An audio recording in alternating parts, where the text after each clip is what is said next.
Hi friends, నా పేరు చరణ్. ఈరోజు వీడియో వచ్చేసరికి బేసికల్గా ఏంటంటే మన గ్రేట్ ఆంధ్ర డాట్ కామ్ ఎవరైతే మనకి తెలిసిందే కదా, మూర్తి గారు అయితే ఉన్నారు కదా, రిపోర్టర్ కానీ జర్నలిస్ట్ కానీ. ఆయన ఈ మధ్యన రీసెంట్గానే ఒక కాంట్రవర్సీలోకి అయితే ఇరుక్కోవడం జరిగిందనమాట. సో దానికి తగ్గట్టుగా ఏంటంటే తరుణ్ భాస్కర్ సినిమా ఏదైతే ఆయన సినిమా వస్తుందో ఓం శాంతి, ఆ సినిమా ప్రీలీజ్ ఈవెంట్ పరంగా ప్రెస్ మీట్ పరంగా ఏంటంటే మూర్తి గారిని హ్యాపీ క్రిస్మస్ అని చెప్పడంతో అది రిపోర్టర్ గారు జర్నలిస్ట్ గారు అయితే మూర్తి గారు అయితే సీరియస్ అయిపోయారు అనమాట. బేసికల్గా ఏంటంటే ఆయన లాస్ట్ ఇయర్ ఆయన ఒక మూవీ ఈవెంట్లో కూడా ఇలాగే మేరీ క్రిస్మస్ అని చెప్పేసి క్రిస్మస్ తాత అని చెప్పేసి ఒక మాట అయితే కామెంట్ అయితే చేయడం వల్ల అది అప్పటి నుంచి ఇప్పటి వరకు కూడా అందరినీ మూర్తి గారు జర్నలిస్ట్ అని అనట్లేదు. ఓన్లీ ఏమన్నారంటే తాత మూర్తి తాత వస్తాడే అదర్ కొట్టిపో, ఇలాంటి కాంట్రవర్సీ అయితే ఇలాంటి మీమ్ కానీ ట్రోల్స్ కానీ విపరీతంగా సోషల్ మీడియా మొత్తం కూడా హల్చల్ అయితే చేసినాయి అనమాట. సో దీని గురించి కంప్లీట్గా మనం ఈ కాంట్రవర్సీ గురించి ఒక్కొక్కటి డీకోడ్ చేద్దాం. సో ఫస్ట్ టైం మీరు మన ఛానల్ చూస్తున్నారు, తప్పకుండా మన ఛానల్కి అయితే సబ్స్క్రైబ్ చేసుకుంది. మన ఛానల్ నుంచి రెగ్యులర్గా మూవీ రిలేటెడ్ వీడియోస్ కానీ రివ్యూస్ కానీ వస్తూ ఉంటాయి. అవి మిస్ కాకుండా ఉండాలని తప్పకుండా మన ఛానల్కి అయితే సబ్స్క్రైబ్ చేసుకుని పక్కన ఉన్న బెల్ ఐకాన్ కూడా ఆన్లో పెట్టుకోండి. సో దట్ పెట్టిన వీడియో వెంటనే మీకు నోటిఫికేషన్ ఓపెన్ వస్తుంది. లేట్ లేకుండా డైరెక్ట్ టాపిక్లోకి వెళ్ళిపోదామా. So first of all Om Shanti press meet కానీ ఓం శాంతి ఈవెంట్ కానీ జరిగినప్పుడు తరుణ్ భాస్కర్ గారు ఆయన ఏదో జర్నలిస్ట్తో మాట్లాడుతున్నప్పుడు ఒక్కొక్కళ్ళు క్వశ్చన్లు అడుగుతారు కదా, ఆ క్వశ్చన్ తగ్గట్టుగా మూర్తి గారు అడుగుతున్నప్పుడు ఈయన సడన్గా ఏంటంటే హ్యాపీ క్రిస్మస్ అని చెప్పేసి ఒక హ్యాపీ మేరీ క్రిస్మస్ అని చెప్పేసి ఒక కామెంట్ చేసినప్పుడు ఏమంటే ఇలాంటి బిహేవియర్ అనేది కరెక్ట్ కాదని చెప్పేసి మూర్తి గారు అయితే సీరియస్ అవటం కానీ వాకౌట్ చేయటం కానీ ఇలాంటి అలౌట్ చేయటం కానీ కొంచెం చేయడం జరిగింది. సో ఇలాంటి చేయటం వల్ల లాస్ట్ నేను అదే ట్రోలింగ్కి అయితే మీమ్స్కి అయితే గురయ్యానని చెప్పేసి ఫీల్ అయ్యారంట. సో ఈయన ఏంటంటే ఆయన సారీ చెప్పడం జరిగింది. అదేవిధంగా ఓకే కూల్ అవ్వండి జస్ట్ ఫ్రెండ్లీగా మనం ఏదో మాట్లాడుకున్నాం కానీ మేమేం కావాలని కాదు అని చెప్పేసి ఆయన ఏదో తరుణ్ భాస్కర్ గారు సెటిల్ చేస్తారు. తర్వాత మూర్తి గారు అయితే క్వశ్చన్లు అడగడం జరిగింది అనుకోండి. బట్ ఇదే విషయం మొత్తం ఏదైతే జర్నలిస్ట్ ఫెటర్నిటీ కానీ సినిమా ఫెటర్నిటీ కానీ ఒకళ్ళు వాదనలు అనమాట. అంటే సినిమా యాక్టర్స్ కానీ ప్రొడ్యూసర్స్ కానీ డైరెక్టర్స్ కానీ జర్నలిస్ట్తో ఎంతవరకు రిలేషన్ అనేది మెయింటైన్ చేయాలి, ఎంతవరకు ఉండాలి. ఇప్పుడు జర్నలిస్టులు అనేవాళ్ళు రిపోర్టర్స్ అనేవాళ్ళు ఎంతవరకు అడగాలో సెలబ్రిటీస్ని అంతవరకే అడగాలి. ఎందుకంటే వాళ్ళు సెలబ్రిటీస్, వాళ్ళకి మొత్తం వరల్డ్ వైడ్ ఒక ఫేమ్ అయితే ఉంటుంది, ఒక పాపులారిటీ అయితే ఉంటుంది, ఒక నేమ్ అయితే ఉంటుంది. దానికి తగ్గట్టుగానే వాళ్ళు బయటకు వచ్చినప్పుడు కెమెరాస్ ముందు ఉన్నప్పుడు మైక్స్ వాళ్ళ దగ్గర ఉన్నప్పుడు చాలా అందంగా చాలా అందరికీ నచ్చే విధంగా ఆహ్లాదకరంగా స్పోర్టివ్గా మోటివ్గా చాలా అందంగా మాట్లాడితే కనుక ప్రతి ఒక్కరికి కూడా నచ్చుతారు. సో అలాగే మాట్లాడాలి బేసికల్గా. ఎందుకంటే వాళ్ళు ఎంతో పాపులర్ హీరోస్ కానీ యాక్టర్స్ కానీ అయినప్పుడు అందరికీ చేరుతుంది ఆ మెసేజ్. అలాంటి వాళ్ళు ఏంటంటే ఎంతోమంది ఇన్స్పైర్ అయిన వాళ్ళు కూడా ఉంటారు వాళ్ళని చూసి, ఆ పర్సనాలిటీని చూసి. అలాంటప్పుడు చాలా తిన్నగానే మాట్లాడాలి.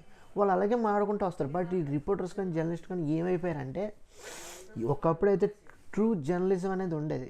అక్కడ కరెక్ట్ అయిన క్వశ్చన్లు ఉండేవి కానీ ఇలాంటి అనవసరమైన తలకు మాసిన క్వశ్చన్లు కానీ కాంట్రవర్సీ క్వశ్చన్లు కానీ వాళ్ళ సెలబ్రిటీస్ని ఫ్యామిలీలో విషయంలో కానీ ప్రొఫెషనల్ విషయంలో ఇబ్బంది పెట్టే క్వశ్చన్లు కానీ ఇలా చేయటం వల్ల ఏమవుతుందంటే సెలబ్రిటీస్కి at the point some point లేదంటే వచ్చినప్పుడు వాళ్ళు బర్స్ట్ అవుట్ అవుతారు. ఎందుకంటే ఖచ్చితంగా ఎవరో ఒకళ్ళు కొంతమంది దాన్ని ఫ్లోలో పక్కకి డ్రైవ్ చేసేస్తారు అనుకోండి. బట్ కొంతమంది అయితే దానికి బ్లాస్ట్ అవుట్ అవుతారు, ఖచ్చితంగా బరస్ట్ అవుట్ అయ్యి వాళ్ళు విపరీతంగా జర్నలిస్ట్ ముందు మాట్లాడతాం. కానీ ఆ మాటలను ఇద్దరు క్లిప్స్ షార్ట్స్ రూపంలో కానీ ఇటు ఇన్స్టాగ్రామ్ రీల్స్లో కానీ యూట్యూబ్లో కానీ విపరీతంగా రకరకాలుగా రాసేసి పెట్టేయడం వల్ల వ్యూస్ వస్తాయి. రెండోది వాళ్ళ మీద నెగిటివిటీ అనేది పెరుగుద్ది. నెగిటివిటీ అనేది ఒక రకంగా రెండు రకాలుగా కాదు, రెండు రకాలుగా మారే అవకాశం అయితే ఉంటుంది. ఒకటి రిపోర్టర్ మీద, రెండోది సెలబ్రిటీ మీద, మూడోది ఈ మొత్తం హోల్ ఏదైతే కంప్లీట్ సినిమా మీద దీని మీద ప్రభావం చూపించే విధంగా అయితే ఉంటుంది. సో ఇక్కడ ఏంటంటే ప్రతి ఒక్కరు ఆలోచించుకోవాల్సింది ఏంటంటే రిపోర్టర్స్ అడిగేటప్పుడు క్వశ్చన్ సినిమాకి తగ్గట్టుగా అడగాలి. సినిమాలో షూటింగ్ ఏ విధంగా జరుగుతుంది, ఎవరెవరు ఉన్నారు, అదేవిధంగా అసలు స్టోరీ ఏంటి, ఇవి కదా అడగాల్సింది, అంతేనా? బట్ వాళ్ళు ఇలా అడగకుండా వాళ్ళ పర్సనల్ లైఫ్ గురించి, లేదనుకుంటే కాంట్రవర్సీ గురించి, లేదనుకుంటే మీరు అలా నవ్వారు కదా, మీరు ఇలా నవ్వలేదు కదా, మీరు అలా చూశారు, మీరు ఎలా చూశారు, ఇవన్నీ ఎందుకు? వీటి వల్ల ఏమవుతుందంటే జనాలకు కూడా ఒక సమ్ పాయింట్లో ఫ్రస్ట్రేషన్ కానీ ఇరిటేషన్ కానీ వచ్చే అవకాశం ఉంటుంది. ఎందుకంటే క్వశ్చన్స్ అనేవి ఒకప్పుడు చాలా అందంగా అడిగేవారు. ఇప్పుడు కూడా అదే జర్నలిస్టులు అడిగితే, రిపోర్టర్స్ అడిగితే డెఫినెట్గా అందరూ నేర్చుకో తగ్గట్టుగా ఉంటుంది. ప్రతిదాన్ని కూడా కాంట్రవర్సీ చేసే విధంగా క్వశ్చన్లు అడిగితే ఏమవుతుందంటే వ్యూస్ తప్ప, సొల్లు తప్ప, టైం వేస్ట్ తప్ప ఏమీ ఉండదు. One point of time definitely ఎవరు కూడా ఈ వీడియోస్ అయితే చూడరు, డెఫినెట్గా పక్కన పెట్టేస్తారు. ఎందుకంటే ఆడియన్స్కి వాళ్ళ టైం వేస్ట్ అవుతుంది, అవునా కదా? ఇలాంటి కాంట్రవర్సీలు వీడియోలు చేయటం వల్ల వ్యూస్ వస్తాయి, బట్ సమ్ పాయింట్లో కంప్లీట్గా ప్రతి ఒక్కరు కూడా ఇరిటేషన్ వస్తుంది, ప్రతి ఒక్కరు కూడా చిరాకు వచ్చే అవకాశం అయితే డెఫినెట్లీ ఉంటుంది. ఇంకా అప్పుడు డిజిటల్ మీడియాను వదిలిపడేసే ప్రభావం కూడా ఉంటుంది, ప్రమాదం కూడా ఉంటుంది. సో అంతవరకు తెచ్చుకోకుండా ఉంటారని చెప్పేసి అనుకుంటున్నాను. ఎందుకంటే సెలబ్రిటీస్ అనేవాళ్ళు ఒక అద్భుతమైన ప్రోడక్ట్ని తీసుకొస్తున్నారు. ఎన్నో కోట్లు ఖర్చు పెట్టి వాళ్ళు ఎంతో కష్టపడి సినిమా తీసి, రాత్రి పగలు కష్టపడి సినిమా తీయటం అంటే మామూలు విషయమా? మనం ఎంత ఉద్యోగం చేస్తాం, వాళ్ళు కూడా అంతే ఉద్యోగం చేస్తున్నారు.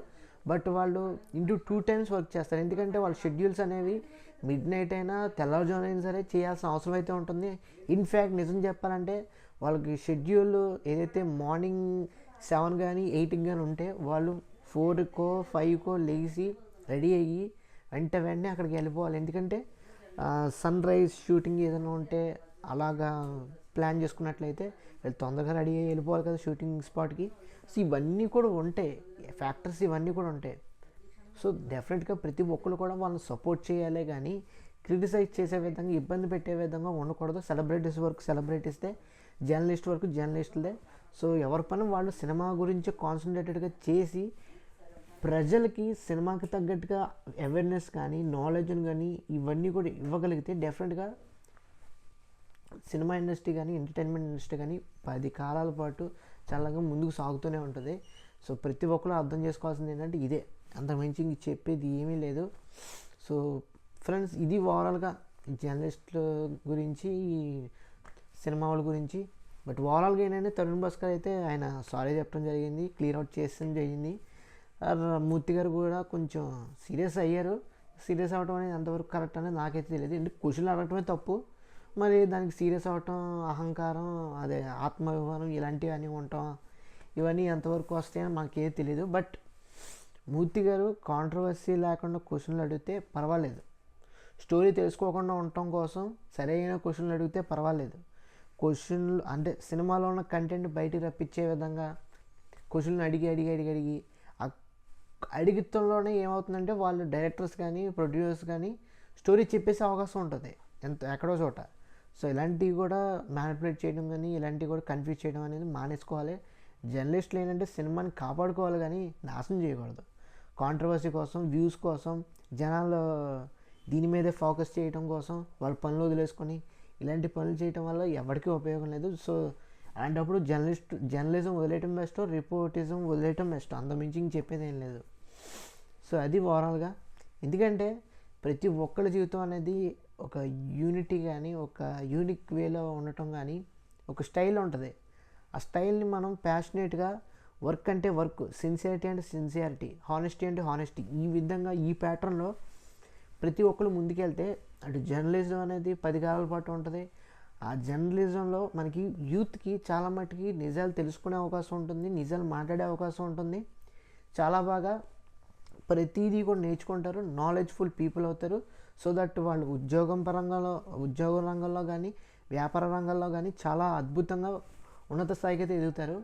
ఎందుకంటే జర్నలిజంలో ఓన్లీ సినిమా ఫెటర్నిటీకి సంబంధించిందే కాదు, మిగతా ఓవరాల్ సెక్టర్స్లో కూడా అద్భుతంగా జర్నలిజం అనేది ఉండాలి. సో దట్ యూత్కి కానీ, పీపుల్కి కానీ, రెస్ట్ ఆఫ్ ది పీపుల్ ఎవరైతే ఉంటారో వీళ్ళందరికీ కూడా ఒక అవగాహన అయితే వస్తుంది, ఒక నాలెడ్జ్ అయితే వస్తుంది. సో దట్ అందరూ కూడా మంచి అవేర్నెస్తో ఉంటారు, హ్యాపీగా ఉంటారు. అంటే రెస్పాన్సిబిలిటీ అనేది ఉంటుంది, అకౌంటబిలిటీ అనేది ఉంటుంది. అది అందుకు మన డెమోక్రసీ, మన ఇండియాకి చాలా అవసరం, అందులో డౌటే లేదు. At the same time cinema వాళ్ళు కూడా మనం ప్రెస్ మీట్స్ ఇస్తున్నా కానీ ఇంటర్వ్యూస్ ఇస్తున్నా కానీ వాళ్ళు అడిగే క్వశ్చన్స్కి మనం సమాధానం చెప్పాల్సిన అవసరం లేదు. స్లోగా సైడ్ చేసింది. మీరు కూడా అనవసరంగా ఓపెన్ అయ్యి సినిమాలో ఉన్న లోటుపాట్లు లేదంటే ఇంపార్టెంట్ ఆస్పెక్ట్స్ ఇవన్నీ కూడా చెప్పేయటం వల్ల వీళ్ళకి అలసలు అవుతున్నారు, జనాలకు కూడా అలసి అవుతున్నారు. సినిమా వాళ్ళు ఎంతవరకు మాట్లాడాలో అంతవరకే మాట్లాడేసి బయటకు వెళ్ళిపోతే బెస్ట్. ఎంత ఖర్చు అయింది, ఎంత వచ్చింది, ఇవన్నీ కూడా వాళ్ళకి అనవసరం. అర్థమవుతుంది కదా. End of the day cinema అద్భుతంగా ఆడిందా లేదా, ఒకప్పుడు రోజుల్లో ఎలా ఉండేదో సినిమా ప్రపంచం అదే ఇప్పుడు కూడా రావాలి. జనాలు అందరూ అదే రిసీవ్ చేసుకునే విధంగా దాని మీద మనం ఫోకస్ చేసే విధంగా ముందుకు తీసుకెళ్లే విధంగా చేయగలిగితే అటు సినిమా ఫెటర్నిటీ వాళ్ళు ఇటు జర్నలిజం ఫెటర్నిటీ వాళ్ళు రెండూ కూడా హ్యాపీగా కలకాలం పాటు ఉంటుంది. అంతకుమించి ఇంక చెప్పేది ఏం లేదు. సో ఇది ఫ్రెండ్స్ ఓవరాల్గా అదే గ్రేట్ ఆంధ్ర మూర్తి గారు కానీ ఇటు మన తరుణ్ భాస్కర్ గారు కానీ ఇది ఓవరాల్గా. తరుణ్ భాస్కర్ సినిమా కూడా రిలీజ్ అవుతుంది. సో త్వరలో రిలీజ్ అవుతుంది, చూడడానికి అయితే ప్రయత్నించండి. సో ఇది ఫ్రెండ్స్ ఓవరాల్గా మూవీ అప్డేట్స్ కానీ కాంట్రవర్సీ అప్డేట్స్ కానీ ఇలాంటి కాంట్రవర్సీ వీడియోస్ చేస్తేనే ఎక్కువ వ్యూస్ వస్తాయని చెప్పేసి రీచ్ వస్తుందని చెప్పేసి తెలుస్తుంది. సో అందుకే చేయడం జరుగుతుంది. ఒకవేళ మీకు నచ్చకపోతే చెప్పండి, ఎప్పుడు చేయడానికి అయితే ప్రయత్నించడం. సో ఇది ఓవరాల్గా కాన్సెప్ట్ అయితే. మీకు ఈ వీడియో నచ్చితే తప్పకుండా మన ఛానల్కి అయితే లైక్ చేయండి, షేర్ చేయండి, సబ్స్క్రైబ్ చేసుకోండి. Thanks for watching. See you again. Bye bye.